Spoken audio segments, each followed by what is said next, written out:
आदरणीय श्रोतागण, सादर नमस्ते।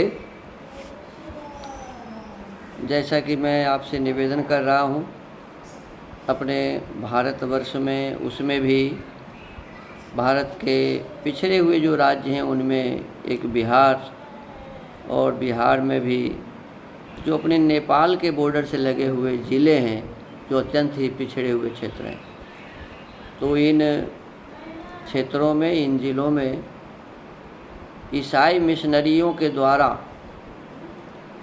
बड़े पैमाने पर चंगाई सभा का आयोजन करके और लोगों को ईसाई बनाने का काम किया जा रहा है। और अनपढ़ अज्ञान हिंदू इसको समझ नहीं पाते, उन्हें धोखा दिया जाता है। कहा जाता है कि तुम्हारे जितने भी बीमारी हैं, सभी बीमारियां केवल यीशु यीशु कहने से ठीक हो जाएगा। जब किसी का ठीक नहीं होता है तो वो कहते हैं कि तुम्हारी बीमारी इसलिए ठीक नहीं हो रही है कि तुम्हारे जो शैतान देवता हैं उनकी पूजा करते हो। हिंदुओं के जितने भी देवता हैं, 56 करोड़ या 33 करोड़, सभी को वो शैतान बताते हैं। और जब तक इन शैतान देवताओं का पूजा नहीं छोड़ोगे तब तक तुम्हारी बीमारी ठीक नहीं होगी। और ऐसे धीरे धीरे धीरे धीरे उनको वो अपने पूजा पाठ से अलग करवा देते हैं, सब प्रकार के हिंदुओं के क्रियाकर्म से अलग करवा देते हैं। और जो ईसाई मिशनरियों का काम है वो जैसे जैसे उनका जीवन यापन है वैसे ही इनसे करवाते हैं, और बाद में इन्हें पक्का ईसाई बना लेते हैं। उन्हें धन का भी लोभ देते हैं, अनेक प्रकार की बातों का लोभ दे करके, शैतानों का भय दिखा करके इन्हें ईसाई बनाया जाता है। जिस पुस्तक को उसी चंगाई सभा में पढ़ता रहता है उसका नाम बाइबिल है, और उस बाइबिल के खास खास अध्याय को, जैसे जिसमें ये लिखा होता है कि ईसा मसीह किसी को छू दिए तो उसका कुष्ठी ठीक हो गया, किसी को देख लिए तो वो लंगड़ा था तो उसका लंगड़ापन ठीक हो गया। इस प्रकार के अनेक प्रकार की जो कथाएं हैं ईसा मसीह के वो बताते हैं, और बाद बाकी चीज़ नहीं बताते। इस बाइबिल में क्या है, इस विषय वस्तु को आपके सामने मैं अभी रख रहा हूँ। मैंने पीछे बताया था कि ये बाइबिल इस प्रकार का है जिसमें कहा कि परमात्मा ने पृथ्वी को बनाया, आकाश को बनाया, और सूर्य बनाया ही नहीं, और कहा कि प्रकाश हो जा तो प्रकाश हो गया। किस चीज़ से प्रकाश हुआ? फिर चौथे दिन में वो सूर्य बनाया, चंद्रमा बनाई। जब चौथे दिन में सूर्य बनाया तो दिन, पहला दिन, दूसरा दिन और तीसरा दिन की जो गिनती करते हैं वो कैसे किया? इस प्रकार की अव्यवस्थाएं हैं। फिर कहा कि मिट्टी को लेकर के ईश्वर ने सबसे पहले एक मनुष्य बनाया, अन्य जीव जंतुओं को बनाने के पश्चात मनुष्य बनाया, और मनुष्य को मिट्टी से बना करके फिर उसके शरीर में से एक पसली निकाला, उसके छाती का, और उस पसली से एक महिला को बनाया जिसका नाम हव्वा रखा। और वो जो था मनुष्य, उसका नाम तो इसमें नहीं लिखा हुआ है आदम, लेकिन उसे आदम कहा जाता है। तो आदम और हव्वा ये दो हुए। इस आदम और हव्वा को कहा कि हम एक बगीचा लगाते हैं और इसकी तुम रखवाली करना, लेकिन इसके बीच में जो जीवन का वृक्ष है इसके फल को नहीं खाना, अन्यथा तुम मर जाओगे। ईसा मसीह के जो पिता परमेश्वर हैं ये झूठी बात उन्हें कह रहे हैं कि तुम मर जाओगे, जबकि उसके फल के खाने से मरता नहीं है व्यक्ति। उसमें स्वयं लिखा हुआ है कि इससे बुद्धि होती है, बुद्धि खुल जाती है, लोगों को पता चलता है कि मैं क्या हूँ। तो जब वो ईश्वर उसको रखवाली करने के लिए छोड़ जाता है और चला जाता है, तो एक सांप आकर के उसको कहता है कि तुम तो पूछता है कि क्या तुम्हें ईश्वर ने कहा है कि फल का वृक्ष का फल खाओगे तो तुम मर जाओगे? उन्होंने कहा कि हाँ ऐसा कहा है। तो ये सांप बताता है कि नहीं, तुम नहीं मरोगे। तो सच्ची बात तो सांप बताया। तो सच्ची बात जब सांप बताया, वो खा के देखा भी, खुद भी खाई और अपने पति देव आदम को भी खिलाया, और दोनों खाने के बाद नहीं मरे। तो जब नहीं मरे और ये ज्ञान हुआ उनको कि मैं अभी नंगा हूँ, इससे पहले पता ही नहीं था कि मैं नंगा हूँ, तो जब उस वृक्ष के फल को खा के उसे ज्ञान ही हो गया कि मैं नंगा हूँ, तो अच्छी बात है। लेकिन वहाँ फिर पिता परमेश्वर आते हैं और जिस सांप ने उसे कहा था, उस सांप को कहते हैं कि ये शैतान है, तुमको शैतान ने ये बता दिया। और उन दोनों को भी शाप दिया कि तुम जब संतान होगा तो तुम दुखी होगे। इस प्रकार से बातें करने लगे।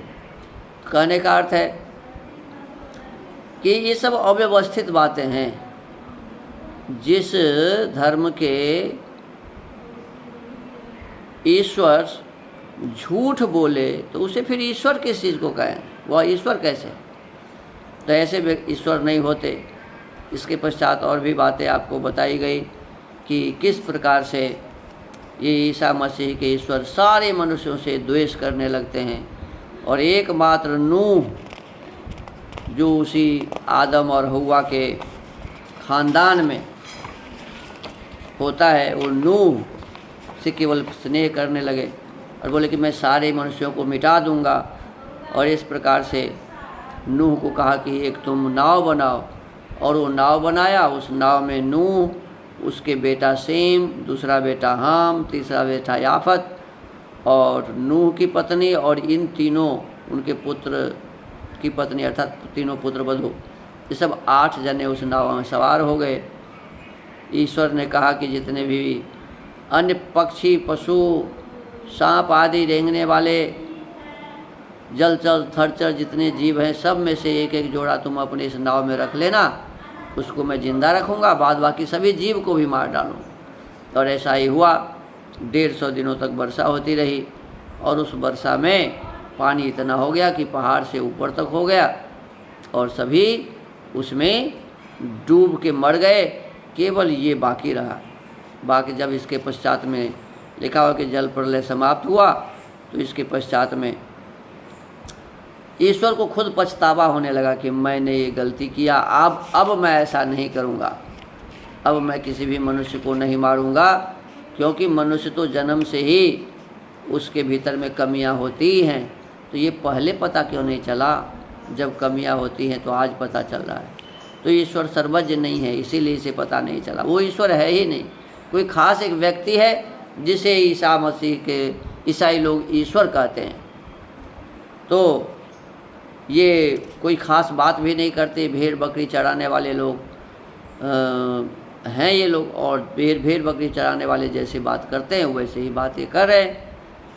अब आगे फिर कहा कि अब पिता परमेश्वर ने ये नूह के लिए कुछ नियम बनाया, विधान बनाया, और कहा कि इस विधान के अनुसार ही तुमको अब चलना है। अब विधान बनाया तो सबसे पहली बात बताया कि जितने भी गतिवान जीव जंतु, सब गतिवान जीव जंतु तुम्हारा आहार होगा, ये नियम बनाया। अब गतिमान जीव जंतु तो मनुष्य भी है, मनुष्य भी तो जीव ही है, और ये भी गतिमान है। तो चलने फिरने वाले जितने भी पशु पक्षी आदि होंगे, जीव और जंतु लिखा हुआ है, तो ये भी जीव है। तो कहा कि ये सभी तुम्हारे आहार होंगे। इसका मतलब है कि आदमी को खाने का भी विधान इस बाइबल में लिखा हुआ है। सब गतिवान जीव जंतु तुम्हारा आहार होंगे।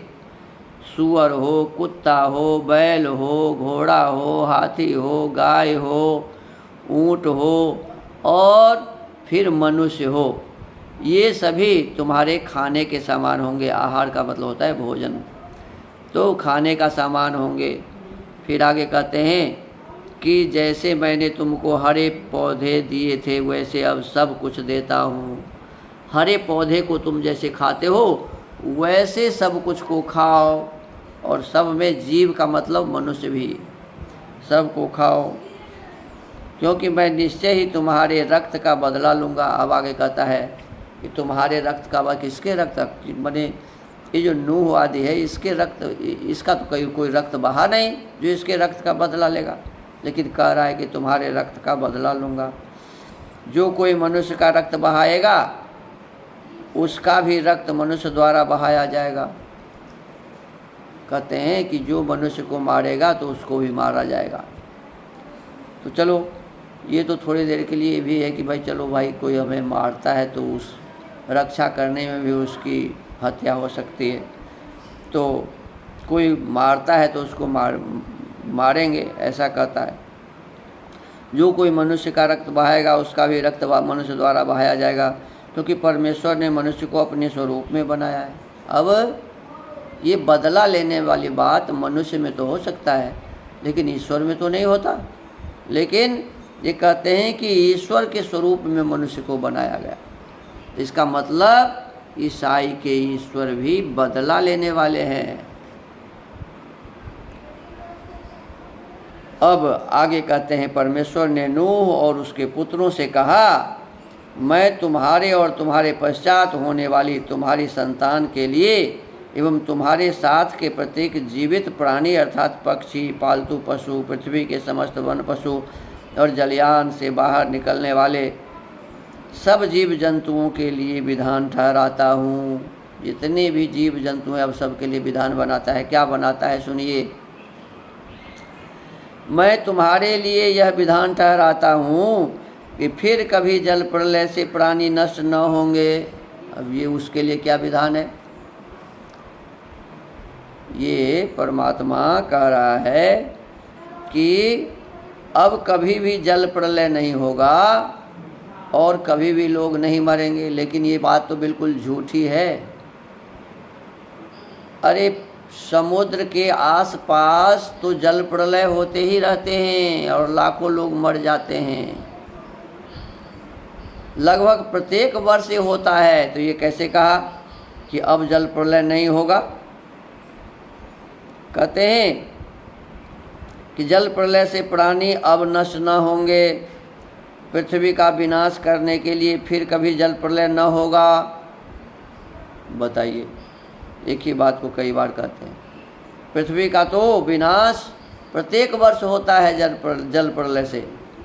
कभी बहुत बाढ़ आ जाती है, तो बिहार का क्षेत्र तो ये बाढ़ का इलाका ही है, और कई बार तो ऐसा हुआ कि पूरा क्षेत्र जलमग्न हो जाता है। कभी नदियाँ टूट जाती है, तो पिछले बार ऐसा हुआ कि पूरा बहुत बड़ा क्षेत्र जलमग्न हो गया, मकान के ऊपर तक पानी चढ़ गए और कितने लोग मारे गए, फसल का नाश हुआ। तो कहते हैं जल प्रलय नहीं होगा और फिर पृथ्वी का विनाश करने के लिए कहते हैं कि अब जल प्रलय नहीं होगा, लेकिन प्रत्येक वर्ष होता है। परमेश्वर ने पुनः कहा, मैं तुम्हारे लिए तथा तुम्हारे जीवित प्राणियों के लिए युग युगांत की पीढ़ी के लिए एक विधान स्थापित करता हूँ। उसका यह चिन्ह है, मैं बादलों में अपना धनुष नियुक्त करता हूँ। अब ये कहता है कि मैं बादल में अपना धनुष नियुक्त करता हूँ, वह मेरे और पृथ्वी के मध्य स्थापित विधान का चिन्ह होगा।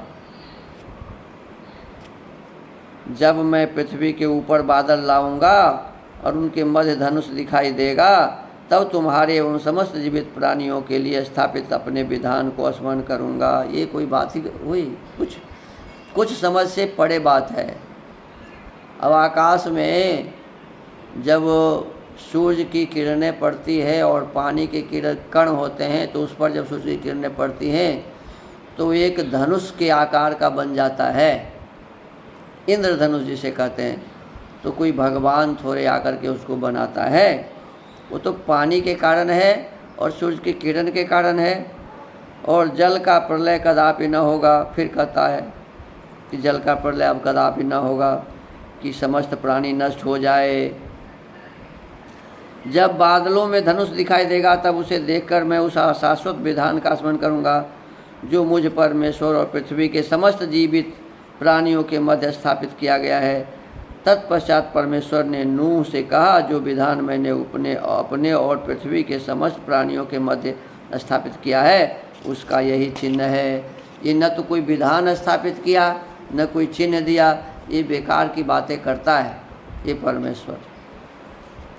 ये बताइए ये कौन सा विधान है कि कहा कि सब प्राणियों को तू खाना, जितने भी प्राणी है तुम्हारे जैसे साग खाते हो वैसे सब प्राणियों को साग के जैसे खाना। ये कोई विधान, मैं अब किसी को नष्ट नहीं करूँगा, ये क्या विधान हुआ? और नष्ट प्रत्येक साल होता है।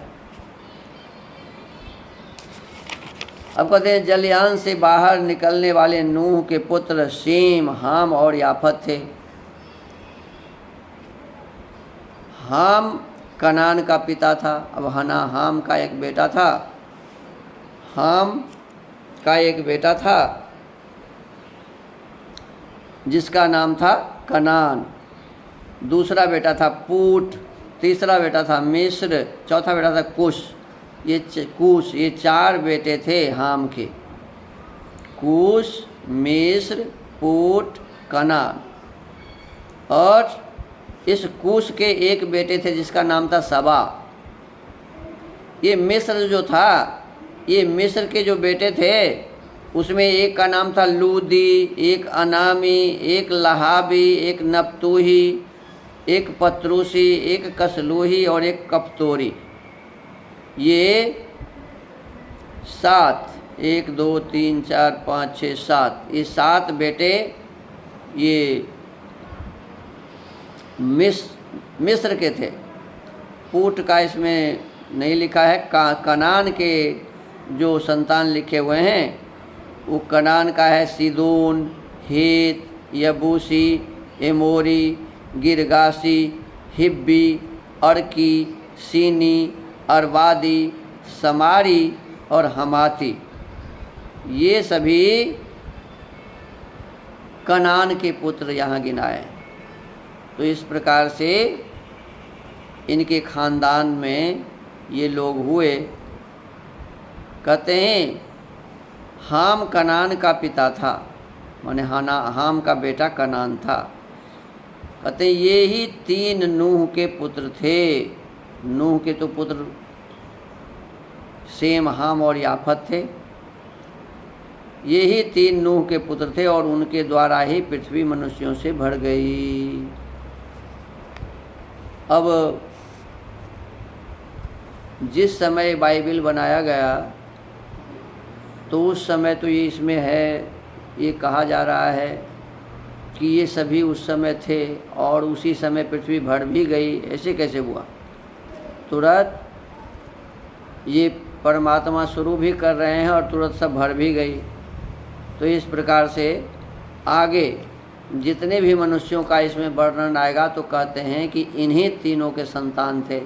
लेकिन आगे आपको समझ में आएगा कि इनके अलावे भी लोग थे जिनके साथ इन लोगों का झंझट झगड़ा होता है, जिनके साथ ये लोग शादी विवाह नहीं करते या शादी यदि करते हैं तो उससे घृणा करते हैं, ईर्ष्या द्वेष करते हैं।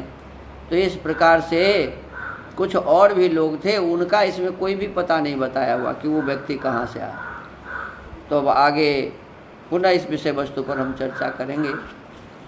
आज के इस सत्संग को यहीं विराम देते हैं, आप सबसे यह प्रार्थना करते हुए कि थोड़ा सा हम सब समझदारी को दिखाएं, समझदार बने और अपने इस क्षेत्र में बड़े पैमाने पर जो ये चंगाई सभा के नाम पर हिंदुओं को ईसाई बनाया जा रहा है, इसके विरोध में अपना आवाज़ बुलंद करें, लोगों को बताएं। और ये ईसाई मिशनरियाँ कोई भी अच्छी बातें लोगों को नहीं बताता, लोगों को ऐसे ही अंधकार में रखता है, भूत प्रेत का भय दिखाता है, अनेक प्रकार से लोगों को ठगता है और केवल अपनी जनसंख्या बढ़ाने के लिए लोगों को ईसाई मिशनरी में नाम लिखता है। इस प्रकार से लोगों को पटा पटा करके ईसाई बनाता है। तो आप इन्हें समझाएं, रोकें और अपने कर्तव्य का निर्वाह करें। इसी के साथ आज के सत्संग को यहीं विराम। सबको नमस्ते, सबको धन्यवाद। ओम।